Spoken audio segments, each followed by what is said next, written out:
Sumainyo ang Panginoon. At sumayo rin. Ang mabuting balita ng Panginoon ayon kay San Lucas. Papuri sa iyo, Panginoon. Noong panahong iyon, umalis si Jesus sa sinagoga at nagtungo sa bahay ni Simon. Mataas noon ang lagnat ng biyanan ni Simon, kaya't ipinamanhig nila kay Jesus na pagalingin siya. Tumayo si Jesus sa tabi ng higaan ng babae at inuutos na maalis ang lagnat at nawala nga ito. Noon di tumindig ang may sakit at naglingkod sa kanila.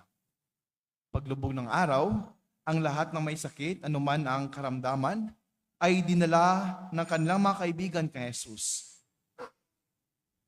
Ipinatong niya ang kanyang mga kamay sa bawat isa sa kanila at pinagaling sila. Nagsilabas sa marami ang mga demonyo, sa bagay, sigaw, ikaw ang anak ng Diyos. Ngunit sinaway sila ni Jesus at hindi pinahintulutang magsalita, sapagkat nakikilala nila na siya ang Mesiyas. Nang mag-umaga na, umalis si Jesus at nagpunta sa isang ilang sa puok. Hinanap siya ng mga tao at nang matagpuan ay pinakausapang huwag mo nang umalis. Subalit sinabi niya, dapat ko ring ipangaral sa ibang bayan ang mabuting balita tungkol sa paghahari ng Diyos, sapagkat iyan ang layunin ng pagsugo sa akin. At nangaral siya sa mga sinagoga sa Judea. Mga kapatid, ang mabuting balita ng Panginoon. Pinupuri ka namin, Panginoong Jesucristo. Umupo ang lahat at makinig sa homilya. Magandang gabi po sa ating lahat, mga kapatid. Ako po ay nagagala kasi first time ko po makapagmisa dito sa ating maganda na parokya. No? Tayo po ngayon ay nasa ikatlong araw ng nobenaryo sa ating patron na si San Nicolas de Tolentino. Mga kapatid, there was one time I asked a good friend of mine, a priest, ng isang pare, kaibigan ko. Tinanong ko siya, Father, bakit po kayo nagpare? Knowing that he was once an engineer. Siya po isang engineer before po siya pumasok sa seminaryo. And I asked him, in terms of financial, siguro you're good naman, no? You can provide something for your family. Pero bakit kayo pumasok sa seminaryo? Sabi po yun sa amin, kasi minsan, no, dumating sa punto talaga na mapapatanong ka, are you happy? Am I happy with what I am doing? Kasi nung siya po nung na-assign sa isang project, sa isang subdivision, he discovered something. Sabi niya, kapag ako yung magpapatuloy na maging engineer, lalamunin ako ng sistema. No? Kapag ako yung nagpapatuloy sa aking pagiging engineer, hindi ko gustong mapapalayo sa Diyos. Kapag magkukontinue ako sa pagiging engineer, I'm sure hindi ako mapupunta sa langit.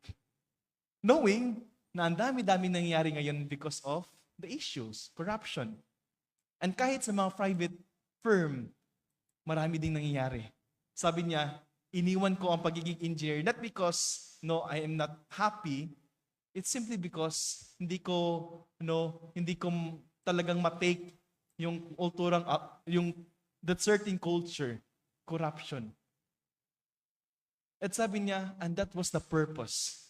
That's the purpose why I entered the seminary, kaya gusto kong mapalapit sa Diyos. Speaking of purpose, mga kapatid, tayo din po lahat ay inanyahan. Ano ba yung purpose natin sa buhay? Ano ba yung mission natin? Nakikita ko, ang daming mga kagawad ba? Mga nagsaserbisyo sa barangay. And I'm sure kayo din, no? Napapatanong kayo, bakit kayo parating tumatakbo? Ang reality, hindi naman ganun kadali yung trabaho, di ho ba? Lahat ng problema ng barangay na sa inyo. May patay, kagawad, kapitan. May sunog, kagawad, kapitan. Kayo parating binabanggit, di ho ba? Minsan sa the point na talagang ang hirap-hirap. Pero ngayon nga mga kapatid, kapag clear po yung purpose at mission natin sa buhay, everything will be easy. Narinig po natin sa ating mabuting balita, si Jesus ay pinipilit ng mga tao na huwag mo nang umalis. Kasi ang dami-dami pang may sakit. Pero ano pong sabi ni Jesus? Sabi po ni Jesus, dapat ko ring ipangaral sa ibang bayan ang mabuting balita tungkol sa paghahari ng Diyos sapagkat iyan ang layunin ng pagkasugo sa akin. Alam ni Jesus ang kanyang layunin. Kaya he wanted to go to the other places even if people are insisting that he should stay. Pero si Jesus ay nagpatuloy sa kanyang paglalakbay. Klarong-klaro po kay Jesus yung kanyang misyon, ang kanyang layunin sa buhay. Kaya nga, yun yung paanyaya sa atin mga kapatid. Tayo po ngayon, as we are celebrating the third day of the Vina in honor of our patron saint, Saint Nicholas of Tolentino. Alam naman natin mga kapatid yung buhay niya. Isang buhay na puno ng biyaya ng Panginoon. Isang buhay na puno ng pananampalataya kasi alam niya yung misyon at ang purpose ng kanyang pagiging pari, ng pagiging misyonaryo. Naging effective po siya bilang sa kanyang misyon, sa kanyang bokasyon kasi alam niya yung layunin at purpose niya sa kanyang buhay, ang paglingkod sa simbahan at sa Panginoon. Kaya nga siguro, yun po yung tanong sa atin mga kapatid. Alam naman natin, mayroon tayong kanya-kanya problemang dinadaanan ngayon. Mga magulang nandito, ang dami-dami nating problema. Pero ang tanong po mga kapatid, bakit hindi po tayo sumusuko? Bakit patuloy pa rin tayong bumabangon araw-araw? Na sa kabila na ang dami-dami problema, sa kabila na ang dami-dami mga alalahanin sa buhay, patuloy pa rin tayong lumalaban. Mga kapatid, alam natin bakit? Kasi alam natin yung misyon at purpose natin sa buhay na ito. Ang purpose natin ay maging malapit at may ugnayan sa Panginoon at magserbisyo sa ating pamilya.